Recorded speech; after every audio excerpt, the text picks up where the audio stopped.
ففي 11 من قبل ظهر اليوم وصل جلالته بسلامة الله وحفظه إلى المجمعة، وكان في استقبال جلالة الملك المفدى لدى وصوله المجمعة صاحب السمو الملكي الأمير سلمان بن عبد العزيز أمير منطقة الرياض، والأستاذ عبد الله السلطان وكيل إمارة المجمعة، وأعيان ووجهاء وأهالي المجمعة وجمع من المواطنين.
السلام عليكم ورحمة الله وبركاته. بسم الله الرحمن الرحيم. مولاي صاحب الجلالة الملك المعظم سيدي ولي العهد المعظم ونائب رئيس مجلس الوزراء، سيدي النائب الثاني لرئيس مجلس الوزراء ورئيس الحرس الوطني،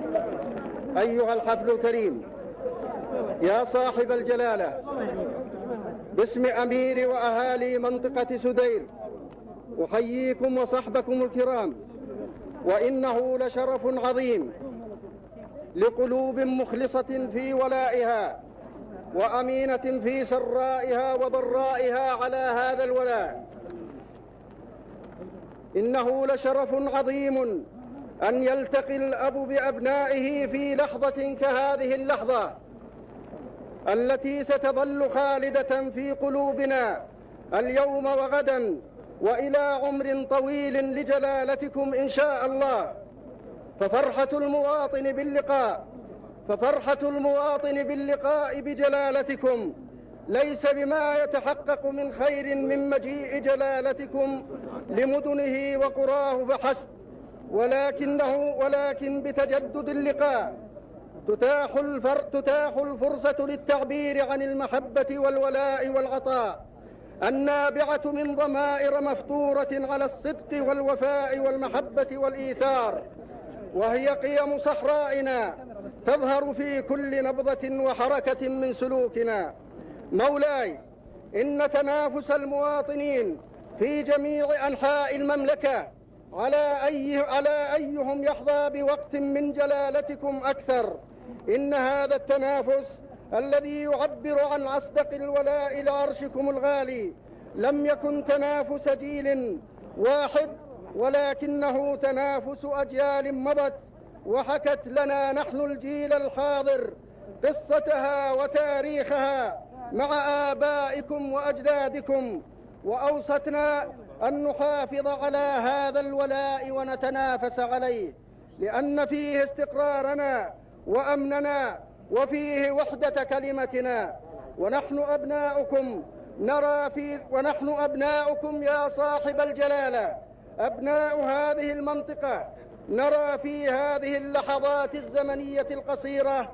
نرى في ساعاتها المعنى الكبير والقدر العظيم، فليس في وقتكم طال أم قصر، تفاضل أو تمايز، فالساعة منكم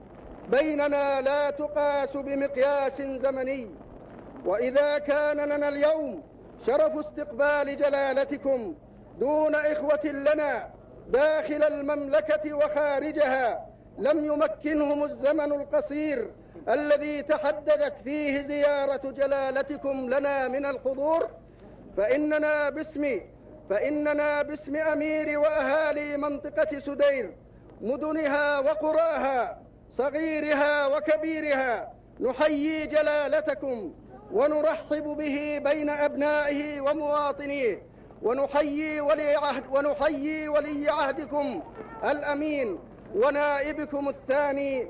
ونرجو أن يكون ونائب رئيس مجلس الوزراء الثاني، ونرجو أن يكون لنا في المستقبل القريب فرصة أخرى تستطيع منطقتنا أن تعبر ولو بجزء بسيط عن مشاعرها وأحاسيسها وولائها لكم. حياكم الله وحفظكم، وولي عهدكم الأمين والنائب الثاني لرئيس مجلس الوزراء ورئيس الحرس الوطني وصحبكم الكرام، والسلام عليكم ورحمة الله وبركاته.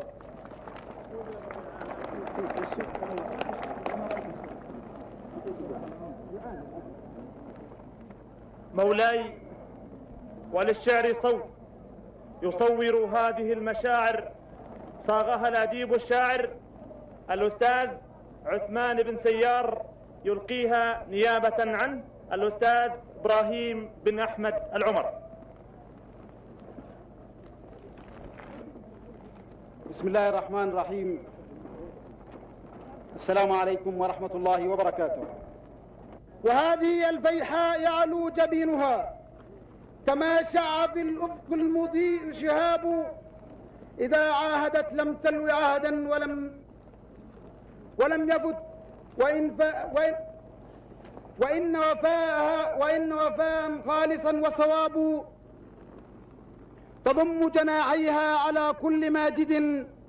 بعزكم بين الأنام يهاب، أقمتم بها شتى الصروح مضيئة، وأكرمتموها والكريم مجاب، فهذه بيوت العلم أشرع بابها، فكل فتى لا تعتريه صعاب، وكل فتاة نور العلم دربها، فأبت إليه ليس ثم حجاب، فلم لا تعاصيك الوفاء سخية، وتهفو لمرآك الحبيب رقاب. أبا بندر هذا الطريق رأيته نمير، ولكن بالقذي مشاب، تمطى كأفعى كل ركب يخافه، وإن كان للآجال فيه كتاب، رجوناك كيما يستقيم عوجاجه، وعلا تثنيه لنا فتثاب، فكم راحل أودى ولله حكمه، ولكن لنا دون المهالك باب. لواؤك مرفوع بدين محمد، لأن هداه سنة وكتاب.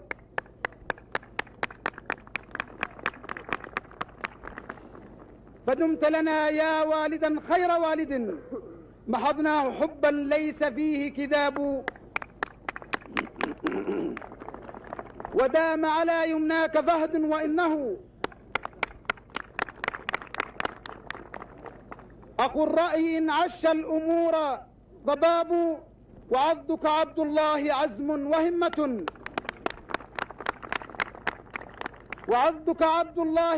وهمة، أبو مطعم سيف لكم وقراب، وعاش لإعلاء الجزيرة شعبها، وعاش له آل السعود وطابوا. والسلام عليكم ورحمة الله وبركاته. يا محصي مخاليقه سبحان ربي وله حمدي وشكراني اللي جعلنا نعيش اليوم ونشوفه اليوم يوم لها التاريخ ديواني. اليوم خالد بفيحانة ووادينا حييت يلي عدوك شاف حقراني، حييت فالمجمعة والمجمعة دارك مسكانك القلب والمهجات ميداني، حييت من خاطر متفاني مخلص من ربعنا كلهم شايب وشباني، حييت في وادي المشقر وبفياضه اللي رعى خيرها حضرا وبدواني، والخير من خيركم والسد يرويها يمنا المجمعة جندك وحراسك عند المواقف وفيين وشجعاني. يا ما وقفنا مع اللي جدد صباها، الله يمطر على والدك هالتاني عبد العزيز الذي بالدين أسسها وارسل قواعد على عز وإيماني، عدل وجتها القبايل طايع أهل أمره، ولو هو ظلم ما اجتمع معزة وسرحاني، لكن دعا دعوة التوحيد واثبتها بالسيف الأملح وثبط كل شيطاني. كانت قبايل تطاحن في جزيرتنا فيها الجهل والمرض والكل جوعاني، ما هم هذا سوى انه غازي هذا، وما هم الاخر سوى انه ياكل الثاني. الدين ضايع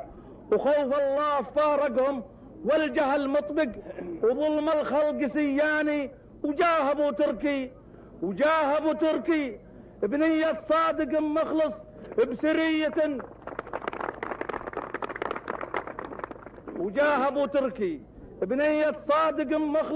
بسرية، ما تساوي جيش عجلاني بشجاعة فاقت الشجعان، صبحها قبل الفجر ينبلج أقدم بفرساني، وتسور السور لا خوف ولا ذله قلبه حديدا، وراع الحق حقاني ونزل بديرة هله واملاك جدانه ووزع رجاله وكل مركزه باني، وتقدم الجمع في ملاقاه لخصومه ومكن له الله ولو عجلان هرباني، مسك كراعه وسل السيف بذراعه وانهى حياته وصار النصر وكداني، وفرحوا بنصره هل العارض من حوله، وجتها القبايل تبايع بيع شفقاني، وغزا القبايل واخضعها لسلطانه، النصر يمشي معه مكان ما كاني. ان تنصر الله نصرك الله بنياتك، اخلص لربك يجيك النصر رباني. وذا حظ اهل الجزيره والعرب جمله وبلاد الاسلام من قاصي ومن داني، كانوا يحجون لا امن ولا راحه، هذاك يسلم والاخر بالمرض فاني، وحما كعبه الاسلام ومن طريق الضيوف البيت رحماني، وكون لنا مملكه ما هي في العالم كل حسدها وراعى الحسد عمياني، الله عطاها من الخيرات واكرمها فجر ينابيعها بالزيت ودياني، كل الدول تطلب رضانا ونخضعها، ومن لا يطاوع يجي اشباط برداني، نقدر نعطل مصانعهم ونوقفها، وبصنبور يحبس بتنوره وظهراني، ركب السياكل بحرب اكتوبر الماضي ولو بغينا مشوا من غير حلياني، وياما من الخيرات في بلادي فيها معادن بلا عبد وتبياني، الله يرحم ابو تركي ويغفر له عسى في جنة الفردوس سكاني، صفى وعفى جوانبها وسلمها لاشبال هلي على الحقان عياني، سعود بعده وفيصل بعده، وفيصل صار من بعده والكل منهم وبوقته يعتبر باني، الله يرحم سعود ويرحم الفيصل شهيد واللي شهيدة خلد وجناني، خيره على المملكة ماني محصل له، الله يكافيه بالإحسان إحسان. واليوم خالد هو القايد هو الرايد، زعيم ندر زعيم نادر، مندر طير حوراني. يالله رجيتك يالله يلي رجيتك وانت رجوانا، تديم نعمة بلدنا وانت مناني. تعز خالد وتنصر راية الخالد اللي بها كلمة التوحيد عنواني. حييت في المجمعة قال خالد الوالد، حنا عيالك وابونا والد حاني.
ويغادر جلالته وصحبه الغر الميامين مدينة المجمع متوجها إلى الغاط بحفظ الله ورعايته،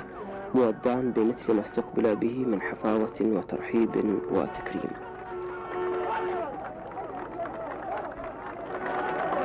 الزيارات التفقدية والجولات الميدانية من جلالته للمواطنين وبمعيته رهط كريم من رجال الدولة الأمراء والوزراء دليل حرص القيادة على مصلحة الوطن والمواطنين معنى ومبنى يحقق تكامل النهضة الحضارية في إنجاز عملي سريع يبين قدرة الرجال بتوفيق الله على حمل أعباء المسؤولية بكل أمانة وإخلاص وصولا إلى الهدف المنشود في تحقيق آمال الأمة نحو مزيد من التقدم والرخاء.